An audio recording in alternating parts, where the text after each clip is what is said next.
എല്ലാവർക്കും നമസ്കാരം. മിസ്റ്റർ ആർട്ടുവിന്റെ മറ്റൊരു ഇൻട്രസ്റ്റിംഗ് ആയ ക്രിപ്റ്റോ അപ്ഡേറ്റിലേക്ക് നിങ്ങൾക്ക് എല്ലാവർക്കും സ്വാഗതം. അപ്പോൾ നമ്മൾ ഇന്ന് നോക്കാൻ പോകുന്ന വീഡിയോ എന്ന് പറയുന്നത് ഈ പറയുന്ന ഡീസെൻട്രലൈസ്ഡ് വാലറ്റിൽ നമുക്ക് എങ്ങനെ ഒരു ടോക്കൺ മറ്റൊരു ടോക്കണിലേക്ക് മാറ്റാം, സ്വാപ്പ് ചെയ്യാം. ഇപ്പോൾ നമ്മൾ ബൈനാൻസിൽ നോക്കിയില്ലേ, USDT വെച്ചിട്ട് നമ്മൾ BNB ബൈ ചെയ്തു, അതേപോലെ BNB സെല് ചെയ്ത് USDT ആക്കി, അതെല്ലാം നമ്മൾ പഠിച്ചില്ലേ. സോ അതേപോലെ നമ്മൾ ഇന്നൊരു ഡീസെൻട്രലൈസ്ഡ് വാലറ്റിൽ എങ്ങനെ നമുക്ക് ഒരു ടോക്കണിൽ നിന്ന് മറ്റൊരു ടോക്കണിലേക്ക് മാറ്റാം. സോ ഇതിനെ നമ്മൾ പറയുന്ന പേരാണ് സ്വാപ്പിംഗ്. അതായത് ഒരു ടോക്കണിൽ നിന്ന് മറ്റൊരു ടോക്കണിലേക്ക്. സോ ഇവിടെ നമുക്ക് പൈസ അല്ലല്ലോ, INR ഒന്നും അല്ലല്ലോ കിടക്കുന്നത്. നമ്മുടെ പൈസ USDT ആയിട്ടോ അല്ലെങ്കിൽ ബൈനാൻസിൻ്റെ ടോക്കണായ BNB ആയിട്ടോ അല്ലെങ്കിൽ എതീരിയം ആയിട്ടോ ഏതായാലും ഇങ്ങനെയൊക്കെ തന്നെ ആയിരിക്കും വരുന്നത്. സോ പാറ്റേൺ എല്ലാം സെയിം ആയിരിക്കും. ഒറ്റ ഇത് ഞാൻ ചെയ്ത് കാണിച്ചു തരാം, അപ്പോൾ നിങ്ങൾക്ക് മനസ്സിലാവും. ഓൾമോസ്റ്റ് എല്ലാം സെയിം തന്നെയാണ്. എക്സ്ചേഞ്ചുകൾ ഡിഫറൻ്റ് ആയിരിക്കും. ഇപ്പോൾ ബൈനാൻസ് പോലെ ആയിരിക്കില്ലല്ലോ ബൈബിറ്റ് പോലെ ആയിരിക്കത്തില്ല MEX പോലെ ആയിരിക്കില്ല OKX പോലെ ആയിരിക്കില്ല ഗേറ്റ്. അതേപോലെ തന്നെ ഇവിടെ നമുക്ക് ഒരുപാട് എക്സ്ചേഞ്ച് ഉണ്ട്. ഇവിടെ ഇപ്പോൾ ഡീസെൻട്രലൈസ്ഡ് എക്സ്ചേഞ്ച് ഞാൻ തുടക്കത്തിൽ ഈ പറയുന്ന വാലറ്റിൻ്റെ കാര്യം പറഞ്ഞപ്പോൾ ഞാൻ പറഞ്ഞായിരുന്നല്ലോ. ട്രോണിന് നമുക്ക് ട്രോൺ ലിങ്ക് പ്രോ ഉണ്ട്. ഇപ്പോൾ BNBക്ക് ട്രസ്റ്റ് വാലറ്റ് ഉണ്ട്. എതീരിയത്തിന് നമുക്ക് മെറ്റാമാസ്ക് ഉണ്ട്. സുയിക്ക് നമുക്ക് സുയി വാലറ്റ് ഉണ്ട്. ടോണിന് ടോൺ കീപ്പർ ഉണ്ട്. അങ്ങനെ ഓരോ ബ്ലോക്ക് ചെയിനും നമ്മൾ എടുത്തു നോക്കിക്കഴിഞ്ഞാൽ ഓരോ ബ്ലോക്ക് ചെയിനും ഓരോരോ വാലറ്റ് ഉണ്ട്. അതേപോലെ ഓരോ ബ്ലോക്ക് ചെയിനും ഓരോരോ ഡീസെൻട്രലൈസ്ഡ് എക്സ്ചേഞ്ച് ഉണ്ട്. അതോടൊപ്പം ഓരോ ഡീസെൻട്രലൈസ്ഡ് ആപ്സും അവർക്കുണ്ട്. അതായത് ഓരോ ബ്ലോക്ക് ചെയിനും സപ്പോർട്ട് ചെയ്യുന്ന ഡീസെൻട്രലൈസ്ഡ് എക്സ്ചേഞ്ചും ഡീസെൻട്രലൈസ്ഡ് ആപ്സും അത് സെപ്പറേറ്റ് ആയിട്ട് വരും. അപ്പോൾ അതിൽ നമ്മൾ ഏറ്റവും നന്നായിട്ട് ആപ്റ്റ് ആവുന്ന ഇതെടുക്കണം. എന്നാൽ മാത്രമേ നമുക്കതിൽ നല്ല രീതിയിലേക്ക് ഡീസെൻട്രലൈസ്ഡ് ആപ്പിൽ പോയിട്ട് സ്വാപ്പിങ്ങും കാര്യങ്ങളൊക്കെ നടക്കുള്ളൂ. ഇപ്പോൾ നോക്കുവാണെങ്കിൽ യുണിസ്വാപ്പ് എന്ന് പറയുന്നത് എതീരിയത്തിൻ്റെ ഏറ്റവും കൂടുതൽ ലിക്വിഡിറ്റി ഉള്ള അല്ലെങ്കിൽ ഏറ്റവും കൂടുതൽ എതീരിയം എന്ന് പറയുന്ന നെറ്റ്വർക്കിൻ്റെ ഡീസെൻട്രലൈസ്ഡ് എക്സ്ചേഞ്ച് ആണ്. അപ്പോൾ ഈ എതീരിയം നമ്മൾ കൈകാര്യം ചെയ്യുമ്പോൾ എതീരിയത്തിൻ്റെ ഓൺ നെറ്റ്വർക്കിൻ്റെ കാര്യമാണ് ഞാൻ പറയുന്നത്, മറ്റ് പല എത്തിൻ്റെ കാര്യമല്ല. എത്തെന്ന് പറയുന്ന നെറ്റ്വർക്ക്.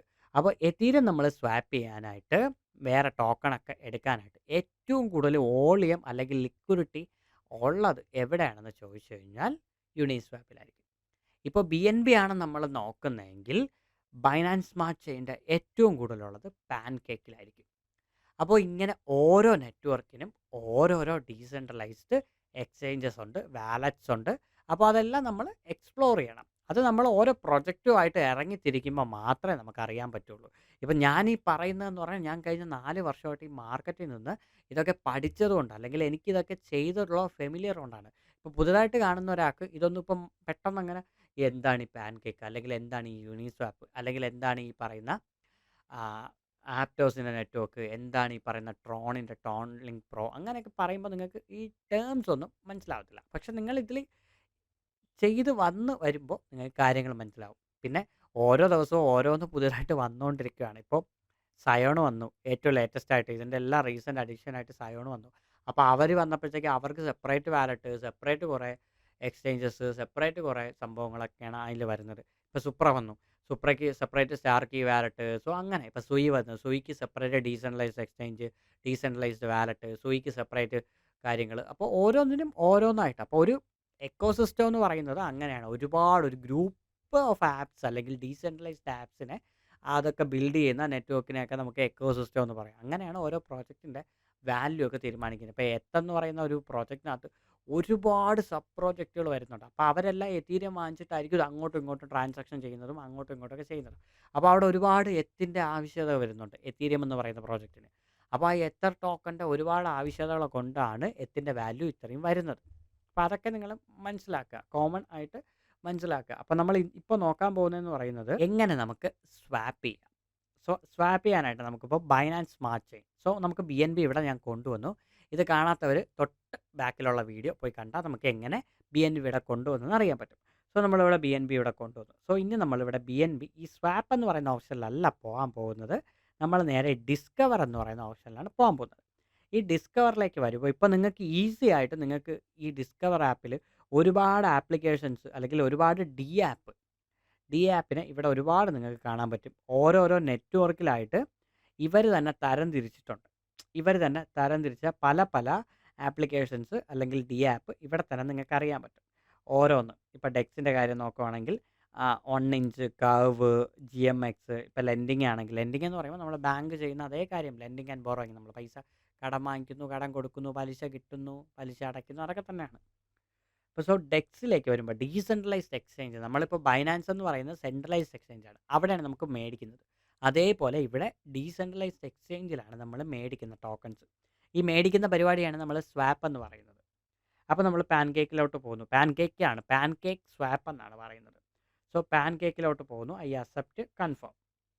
സോ നമ്മൾ ഡയറക്റ്റ് പാൻകേക്കിലോട്ട് പോകുന്നു. സോ ഇങ്ങനെ ആയിരിക്കും വരുന്നത്. ഫസ്റ്റ് ഇൻ്റർഫേസ് ഇങ്ങനെ ആയിരിക്കും നിങ്ങൾക്ക് വരുന്നത്. ഇവിടുത്തെ പ്രൈമറി ടോക്കൺ എന്ന് പറയുന്നത് BNB ആയിരിക്കും. തൊട്ട് താഴെ, അതായത് ഫ്രം ടു, അത് നിങ്ങൾ മനസ്സിലാക്കുക. ഫ്രം എന്ന് പറയുന്നത് BNB. കാരണം നമ്മൾ BNB ആയിട്ടാണ് കൊണ്ടുവന്നിട്ടുള്ളത്. ഈ BNB വച്ചിട്ട് നമുക്ക് ഇതിനകത്ത് ലിസ്റ്റഡ് ആയിട്ടുള്ള ഏത് ടോക്കണും മേടിക്കാം. ഈവൻ USDT പോലും നമുക്ക് ഇതിനകത്ത് മേടിക്കാം. അതാകുമ്പോൾ നമുക്ക് BNB നെറ്റ്വർക്കിലുള്ള USDT ആയിരിക്കും ഇവിടെ കിട്ടുന്നത്. അത്രയേ ഉള്ളൂ വ്യത്യാസം, വേറെ ഒന്നും വരത്തില്ല. ബിറ്റ്കോയിന് വേണമെങ്കിൽ പോലും നിങ്ങൾക്ക് മേടിക്കാം ഇതിനകത്തുള്ള. സോ ഇങ്ങനെയാണ് നമ്മൾ മേടിക്കാനായിട്ട് ഫസ്റ്റ് ഒരു ഐഡിയ കണ്ടെത്തുന്നത്. സോ ഇനി നമ്മൾ ചെയ്യാൻ പോകുന്നതെന്ന് പറയുന്നത് ഫസ്റ്റ് നമ്മുടെ വാലറ്റ് ഇവിടെ കണക്ട് ചെയ്യാം. ആദ്യത്തെ ഓപ്ഷൻ എന്ന് പറയുന്നത് വാലറ്റ് കണക്റ്റ് ആണ്. സോ ഈ കണക്റ്റ് കൊടുത്തിട്ട് ട്രസ്റ്റ് വാലറ്റ് ക്ലിക്ക് ചെയ്തിട്ട് ഈ എത്തെങ്കിൽ ഇവിടെ കണക്റ്റ് കൊടുക്കുകയാണ്. സോ ഇവിടെ ഇത് കണക്റ്റ് കൊടുക്കുമ്പോൾ നമ്മുടെ വാലറ്റ് ഇവിടെ കണക്റ്റ് ആയി. അതുവരെ നമ്മുടെ വാലറ്റ് ഇവിടെ കണക്റ്റ് ആയിരിക്കത്തില്ല. സോ ജസ്റ്റ് ഇങ്ങനെ കണ്ടു കഴിഞ്ഞാൽ കണക്റ്റ് ആയെന്നാണ് അർത്ഥം.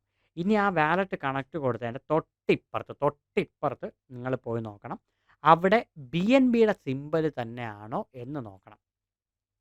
അതായത് BNBയുടെ സിമ്പൽ അല്ലാതെ ഇവിടെ BNB അല്ലാതെ മറ്റ് പല നെറ്റ്വർക്കുകളും ഇവിടെ സപ്പോർട്ട് ചെയ്യും. ഇപ്പോൾ ഇവിടെ ഈ നെറ്റ്വർക്ക് ഇപ്പോൾ ഞാൻ എത്ത് കൊടുക്കുകയാണെങ്കിൽ വാലറ്റ് തനിയെ മാറി എത്തീരിയത്തിലോട്ട് മാറും. ഞാൻ എത്ത് കൊടുത്തു, കണ്ടോ? ഇപ്പോൾ എത്തായി മെയിൻ ടോക്കൺ, എത്തീരിയമായി. ഇത് ഇനി മാറ്റിയിട്ട് ഞാൻ പോളിഗണിൻ്റെ ZVM കൊടുക്കുകയാണെങ്കിൽ ഇപ്പോൾ പോളിഗൺ ആവും. ഇനി ZKയുടെ എറ കൊടുക്കുകയാണെങ്കിൽ ZK ആവും. അപ്പോൾ സോ ഇതിലൊന്നും നമുക്ക് ടോക്കൺസ് ഇല്ലെങ്കിൽ നമുക്ക് അങ്ങോട്ടും ഇങ്ങോട്ടും സ്വാപ്പ് ചെയ്യാൻ പറ്റത്തില്ല. സോ ഇവിടെ നമ്മൾ BNB ആണോ എന്ന് വ്യക്തമായിട്ട് ഉറപ്പുവരുത്തണം.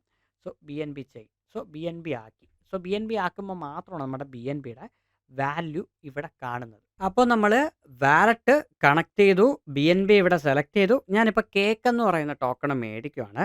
സോ ഇവിടെ നമ്മൾ 0.001 ഇവിടെ കൊടുക്കുന്ന സമയത്ത് നമുക്ക് അതിന് തുല്യമായ USD ഇവിടെ കാണിക്കും, അതായത് ഡോളർ കാണിക്കും. അതിന് തുല്യമായ ആ ഡോളറിന് വാല്യൂ ഉള്ള ടോക്കൺ നമുക്ക് താഴെയും കാണിക്കും. സോ ഇവിടെ നമുക്ക് അങ്ങനെ വാല്യൂ തിരിച്ചറിയാൻ പറ്റും. ഇവിടെ നമ്മൾ വാല്യൂ കണ്ടെത്താൻ ചെയ്യേണ്ട കാര്യം എന്ന് പറയുന്നത് ഇവിടെ നമ്മൾ ഓരോരോ 0 കൂട്ടി അടിക്കും തോറും ആ വാല്യൂ ഇവിടെ താഴെ കുറഞ്ഞുകൊണ്ടിരിക്കും. ഓരോ 0 കുറച്ചടിക്കുമ്പോൾ വാല്യൂ കൂടിക്കൊണ്ടിരിക്കും. സോ നിങ്ങൾക്ക് ഇത് സെലക്ട് ചെയ്തിട്ട് അയക്കാൻ പറ്റും. ഇപ്പോൾ 2 0 1 എന്ന് പറയുമ്പോൾ $1 താഴെ. സോ നമുക്ക് ഇവിടെ $1 താഴെ സ്വാപ്പ് ചെയ്യാൻ പറ്റും. സോ അത്രയും BNB ആണ് ഇവിടെ 0.20 കേക്കിന് വരുന്നത്. സോ ഇനി ഇവിടെ സ്വാപ്പ് എന്ന് പറയുന്ന ഓപ്ഷനിലേക്ക് ക്ലിക്ക് ചെയ്യുക. Price impact, slippage tolerance, minimum fee received, trading fee എന്നൊക്കെ പറഞ്ഞിട്ട് ഇപ്പോൾ പ്രൈസ് വീണ്ടും അപ്ഡേറ്റ് ആയി. അപ്പോൾ നമ്മൾ അക്സെപ്റ്റ് കൊടുത്തിട്ട് കൺഫേം സ്വാപ്പ് കൊടുക്കണം. അപ്പോൾ ഒരു സ്മാർട്ട് കോൺട്രാക്റ്റ് കോൾ വരുന്നതാണ്. സോ സ്മാർട്ട് കോൺട്രാക്റ്റ് കോൾ എന്ന് പറയുന്നതാണ് നമ്മുടെ ആ ഒരു ബൈയിങ്ങിൻ്റെ ആ ഒരു കൺഫർമേഷൻ. സോ ഇതെല്ലാം ചെക്ക് ചെയ്യുക. ഇപ്പോൾ 59 രൂപ ഇവിടെ കാണിക്കുന്നുണ്ട്. നെറ്റ്വർക്ക് ഫീ 13 രൂപ പോകുന്നുണ്ട്. ടോട്ടൽ 72 രൂപ ആവുന്നുണ്ട്. കൺഫേം കൊടുക്കുന്നുണ്ട്. ഈ കൺഫേം കൊടുത്തു കഴിഞ്ഞാൽ പിന്നെ നമുക്കൊന്നും ചെയ്യാൻ പറ്റത്തില്ല. അപ്പോൾ ഇവിടെ ട്രാൻസാക്ഷൻ സബ്മിറ്റഡ് ആയിട്ടുണ്ട്. അപ്പോൾ നമുക്ക് ആ ഒരു ടോക്കൺ, അതായത് നമ്മുടെ BNB വച്ചിട്ട് നമ്മൾ ആ ഒരു കേക്കിനെ മേടിച്ചു. ഇനി ആഡ് കേക്ക് ടു വാലറ്റ് എന്ന് പറയുന്നൊരു ഓപ്ഷനിൽ താഴെ കാണിക്കുന്നുണ്ട്. അതൊന്ന് ക്ലിക്ക് ചെയ്യുകയാണെന്നുണ്ടെങ്കിൽ നമ്മൾ ഈ മേടിച്ച കേക്ക് ടോക്കണ് നമുക്ക് നമ്മുടെ വാലറ്റിൽ ഇവിടെ കാണിക്കുകയും ചെയ്യും. സോ നമ്മുടെ വാലറ്റിലോട്ട് ഇവിടെ കട്ട് കൊടുത്തിട്ട് ജസ്റ്റ് നമ്മുടെ ഹോം സ്ക്രീനിൽ പോയിട്ട് ഒന്ന് റീഫ്രഷ് ചെയ്യുക. റീഫ്രഷ് ചെയ്തിട്ട് ഒന്ന് നോക്കുമ്പോഴത്തേക്ക് നമ്മുടെ ഇവിടെ കേക്ക് ഇവിടെ വന്നിട്ടുണ്ടായിരിക്കും. സോ ഇത്രയാണ് നമുക്ക് ചെയ്യാനുള്ളത്. ഇതേപോലെയാണ് നമ്മൾ ഏതൊരു നെറ്റ്വർക്കിലും നമ്മൾ ബൈ കൊടുക്കുന്നത്. ഇതേപോലെ വാലറ്റ് കണക്ട് ചെയ്ത് ബൈ കൊടുക്കുന്നത്. ഇപ്പോൾ മൊബൈൽ വഴി ഇത്രയും സിമ്പിളാണ്. ഇപ്പോൾ പാൻകേക്കിന് പകരം നിങ്ങൾക്കിവിടെ ഇവിടെ നിങ്ങൾക്ക് വേറെ ഏത് നെറ്റ്വർക്കോ അല്ലെങ്കിൽ വേറെ ഏത് ഡെക്സ് വേണമെങ്കിലും കണക്ട് ചെയ്യാം. കണക്ട് ചെയ്തിട്ട് നിങ്ങൾക്ക് മേടിക്കാം. ട്രസ്റ്റ് വാലറ്റ് സപ്പോർട്ട് ചെയ്യുന്നത്, ഇപ്പോൾ ട്രസ്റ്റ് വാലറ്റ് സപ്പോർട്ട് ചെയ്യാത്ത ഒരുപാടെണ്ണമുണ്ട്. അത് മെറ്റാമാസ്കിലേക്ക് നോക്കാം. ഇപ്പോൾ മെറ്റാമാസ്കും ട്രസ്റ്റ് വാലറ്റ് സപ്പോർട്ട് ചെയ്യാത്തത് മറ്റ് വാലറ്റ്സുകൾ നോക്കാം. അതൊന്നും പറ്റിയില്ലെങ്കിൽ നിങ്ങൾ കമ്പ്യൂട്ടറിൽ തന്നെ കയറേണ്ടി വരും. സോ കമ്പ്യൂട്ടറിൽ നമുക്ക് ഡെഡിക്കേറ്റഡ് ആയിട്ട് മറ്റൊരു വീഡിയോ നോക്കാം. ഇതിപ്പോൾ മൊബൈലിൽ വളരെ സിമ്പിളായിട്ട് ഇങ്ങനെയാണ് നമ്മൾ സ്വാപ്പ് ചെയ്ത് വാലറ്റിൽ ടോക്കൺസ് മേടിക്കാനുള്ളത്. സോ ഇപ്പോൾ കേക്കിന് പകരം നിങ്ങൾക്ക് ഇവിടെ USDT ആണ് മേടിക്കുന്നെങ്കിൽ USDT നിങ്ങൾക്ക് മേടിക്കാം. നിങ്ങൾക്ക് ഇവിടെ താഴെ ഒരു USDT അടിച്ചു കൊടുത്താൽ മതി. അപ്പോൾ നിങ്ങൾക്ക് അതിന് തുല്യമായ BNB അവിടെ കാണിക്കും. സോ ഒരു USDTക്ക് തുല്യമായ BNB നമുക്കിവിടെ നെറ്റ്വർക്ക് ഫീയും കാര്യങ്ങളും എല്ലാം വെച്ചിട്ട് കൺഫേം സ്വാപ്പ് കൊടുക്കുവാണ്. സോ ഇവിടെ 17 രൂപ ഗ്യാസ് ഫീ പോകുന്നുണ്ട്. കാരണം നമുക്കിവിടെ ഗ്യാസ് ഫീ അതിനനുസരിച്ച് ഓരോ നെറ്റ്വർക്കിൻ്റെ അവൈലബിലിറ്റി അനുസരിച്ച് ഗ്യാസ് ഫീ കൂടിയും കുറഞ്ഞും ഒക്കെ ഇരിക്കും. സോ ടോട്ടലി നമ്മൾ മേടിക്കുവാണ്, കൺഫേം കൊടുക്കുവാണ്. സോ ഇവിടെ ട്രാൻസാക്ഷൻ സബ്മിറ്റഡ് ആയിട്ടുണ്ട്. ആഡ് USDT ടു വാലറ്റ് എന്ന് പറയുന്ന ഓപ്ഷൻ വരുന്നുണ്ട്. ഇത്രയാണ് നമ്മൾ മിനിമം ചെയ്യാനുള്ളത്. ഇനി പുതിയതായിട്ട് വരുന്ന കുറേ മെം കോയിൻസ് ഉണ്ട്. ഒരുപാട് മെം കോയിൻസ്. ഇപ്പോൾ ഈ പറയുന്ന ബേബി കേക്ക് ഇതൊന്നും മാർക്കറ്റിൽ കാണത്തില്ല. ഹൈ റിസ്ക് എന്ന് പറഞ്ഞ് അവർ കാണിക്കുന്നുണ്ട്. ഇതേപോലത്തെ ഒരുപാട് മെമി കോയിൻസ് വരുന്നുണ്ട്. ഈ മെമി കോയിൻസ് നിങ്ങൾക്ക് എങ്ങനെ മേടിക്കാമെന്ന് വെച്ച് കഴിഞ്ഞാൽ ബാക്കിയെല്ലാം സെയിം തന്നെയാണ്, സ്വാപ്പും കാര്യങ്ങളും എല്ലാം. ഇവിടെ ഈ സെറ്റിങ്സിൽ പോയിട്ട് നിങ്ങൾക്കിവിടെ ഈ സ്ലിപ്പേജ് എന്ന് പറയുന്ന ഈ ഒരു സംഭവമുണ്ട്. ഇത് നിങ്ങൾ ഇവിടെ എഡിറ്റ് ചെയ്ത് കൊടുക്കേണ്ടി വരും. 10, 20, 30, 15, 22, 17, 12 എന്നൊക്കെ പറഞ്ഞ് കൊടുക്കേണ്ടി വരും. സ്ലിപ്പേജ് എന്ന് പറയുന്നത് എത്രമാത്രം ഗ്യാസ് ഫീ അവിടെ കൊടുക്കുന്ന അനുസരിച്ചിരിക്കും. അത് പുതുതായിട്ട് വരുന്ന ടോക്കൺസ് ആണെങ്കിൽ അവരത് സെറ്റ് ചെയ്ത് വെച്ചേക്കും. അവരുടെ വെബ്സൈറ്റിൽ തന്നെ അവർ സ്ലിപ്പേജ് എന്ന് പറഞ്ഞ് സെറ്റ് ചെയ്ത് വെച്ചേക്കും. അത് നോക്കിയിട്ട് വേണം നിങ്ങളിവിടെ മേടിക്കാനായിട്ട്. പിന്നെ ഹൈ റിസ്കിൽ വാങ്ങിക്കുന്ന ടോക്കണ് ഹൈ റിസ്ക് തന്നെയാണ്. നിങ്ങൾ മേടിക്കുന്ന സമയത്ത് തന്നെ ചിലപ്പോൾ ഇത് 0 ആവാം, ചിലപ്പോൾ നല്ല വാല്യൂ ഡൗൺ ആയി പോവാം. പിന്നെ ഇതെന്ന് കയറുമെന്നൊന്നും പറയാൻ പറ്റില്ല. സോ ഇവിടെ നിങ്ങൾ BNBയിൽ മേടിക്കുമ്പോൾ അത്യാവശ്യം ട്രസ്റ്റഡ് ആയിട്ടുള്ള കുറച്ച് ടോക്കൺസ് മേടിക്കുക. ഇനി തിരിച്ച് BNB ആക്കാനും ഇങ്ങനെ തന്നെയാണ്. ഈ ആരോ തിരിച്ച് കൊടുത്തിട്ട് മുകളിൽ ആ ടോക്കൺ വെച്ചിട്ട് താഴെ BNB കൊടുക്കുക. ഇപ്പോൾ നമ്മുടെ കയ്യിൽ ഒരു USDT ഉണ്ട്. ആ ഒരു USDTക്ക് നമുക്ക് എത്ര BNB കിട്ടും എന്ന് നമുക്ക് ഇവിടെ നോക്കാൻ പറ്റും. സോ അതിനനുസരിച്ച് ഇവിടുത്തെ വാല്യൂ വരും. നമ്മളിവിടെ തിരിച്ച് സ്വാപ്പ് കൊടുക്കണം. അപ്പോൾ നമ്മളിത് BNBയിലേക്ക് കൺഫേം സ്വാപ്പ് നമ്മളിവിടെ കൊടുക്കുവാണ്. സോ നമ്മളെടുത്ത ആ ഒരു USDT തിരിച്ച് BNBയിൽ വരും. ഇപ്പോൾ BNBയിലോട്ട് തിരിച്ചാക്കിയപ്പോൾ എനിക്ക് 3 രൂപ മാത്രമേ നെറ്റ്വർക്ക് ഫീ മാറുന്നുള്ളൂ. കാരണം നെറ്റ്വർക്കിൻ്റെ ഇത് അത്ര കുറവായിരുന്നു. സോ USDTയിലേക്ക് വരുന്നത്. സോ ഇവിടെ approve USDT swapping to pancake എന്ന് പറഞ്ഞ് കാണിക്കുന്നുണ്ട്. സോ ഒന്ന് ജസ്റ്റ് വെയിറ്റ് ചെയ്യണം. സോ ഇവിടെ വാലറ്റിലേക്ക് അപ്രൂവലും കാര്യങ്ങളൊക്കെ വന്നാൽ മാത്രമേ ഇതാവുന്നുള്ളൂ. ഇതോ ഇവിടെ ആയിട്ടുണ്ട്. ട്രാൻസാക്ഷൻ എല്ലാം ആയിട്ടുണ്ട്. കൺഫേം സ്മാർട്ട് കോൺട്രാക്ട് കോൾ വരുന്നുണ്ട്. സോ ഇപ്പോഴാണ് നമുക്ക് കറക്റ്റ് സ്മാർട്ട് കോൺട്രാക്ട് കോൾ വന്നിട്ടുള്ളത്. സോ നേരത്തെ കാണിച്ചത് ജസ്റ്റ് ഒരു നെറ്റ്വർക്ക് ഫീ മാത്രമാണ്. സ്മാർട്ട് കോൺട്രാക്ട് കോളിൽ വരുന്നതാണ് കറക്റ്റ് ആയിട്ടുള്ള ഫീ. അപ്പോൾ നമ്മൾ USDT തിരിച്ച് നമ്മുടെ BNBയിലോട്ട് മാറ്റിയിട്ടുണ്ട്. ഇപ്പോൾ കുറച്ച് കഴിയുമ്പോഴത്തേക്ക് USDT ഇവിടെ 0 ആയിരിക്കും. ഇതങ്ങ് പോവും. ഇത് കുറച്ചൊരു ടൈമിൻ്റെ ലാഗ് ഉണ്ട്. അത് കഴിയുമ്പോഴത്തേക്ക് നമ്മുടെ USDT തിരിച്ച് വാലറ്റിലോട്ട് മാറി BNB ആയിട്ട് മാറും. സോ അപ്പോൾ ഇങ്ങനെയാണ് നിങ്ങൾക്ക് ഈ പറയുന്ന BNB വെച്ച് സ്വാപ്പ് ചെയ്യാനുള്ളത്. സോ ഇവിടെ സ്വാപ്പ് ചെയ്യുമ്പോൾ നിങ്ങൾക്ക് ഈ ഒരു ലാസ്റ്റ് വന്നിട്ടുള്ള സ്മാർട്ട് കോൺട്രാക്ട് കോളെല്ലാം ആ BNBയിൽ തന്നെ ക്ലിക്ക് ചെയ്ത് നോക്കിക്കഴിഞ്ഞാൽ അറിയാൻ പറ്റും. അത് നമുക്ക് മറ്റൊരു ടോപ്പിക്ക് മറ്റൊരു ദിവസം നമുക്ക് ഈ പറയുന്ന എക്സ്പ്ലോറർ എല്ലാം നമുക്ക് മനസ്സിലാക്കാം. സോ ഇപ്പോൾ നിങ്ങൾക്ക് മനസ്സിലായെന്ന് വിശ്വസിക്കുന്നു. ഇങ്ങനെയാണ് നമ്മൾ സിമ്പിളി സ്വാപ്പ് ചെയ്യാനുള്ളത്. ഏത് ഡെക്സിൽ പോയിട്ടും ഇങ്ങനെ ഇപ്പോൾ യൂണിസ്വാപ്പിൽ പോയിട്ട് ഈ BNBക്ക് പകരം നിങ്ങൾ എതീരിയം കൊടുക്കണം. എതീരിയം തൊട്ടാൽ പൊള്ളും. കാരണം അത്യാവശ്യം നല്ല റേറ്റ് ആയിരിക്കും ഗ്യാസ് ഫീ വരുന്നത്. അപ്പോൾ അത് നോക്കിയിട്ട് വേണം ചെയ്യാൻ. ഇപ്പോൾ സുയി ആണെങ്കിലും സുയി നെറ്റ്വർക്കും ഇങ്ങനെ തന്നെയാണ്. ട്രോണിൻ്റെ TRXൻ്റെ ഇങ്ങനെ, ടോൺ കീപ്പർ ഇങ്ങനെ, ഏതും ഇങ്ങനെ തന്നെയാണ്. സോ ഇങ്ങനെയാണ് നിങ്ങൾ സ്വാപ്പിംഗ് പഠിക്കാനുള്ളത്. അപ്പോൾ ഈ സ്വാപ്പിങ്ങിൻ്റെ വീഡിയോ നിങ്ങൾക്ക് യൂസ്ഫുൾ ആയിട്ടുണ്ടെങ്കിൽ ചാനൽ ഒന്ന് സബ്സ്ക്രൈബ് ചെയ്യുക. കൂടാതെ എൻ്റെ സോഷ്യൽ മീഡിയ ഹാൻഡിൽസായ ഇൻസ്റ്റാഗ്രാം, ടെലിഗ്രാം, വാട്സാപ്പ്, ട്വിറ്റർ എല്ലാം ഒന്ന് ഫോളോ ചെയ്തേക്കുക. അപ്പോൾ നമുക്ക് നാളെ മറ്റൊരു ഇൻട്രസ്റ്റിംഗ് ആയ ക്രിപ്റ്റോ അപ്ഡേറ്റ് കാണും വരെ സലാം.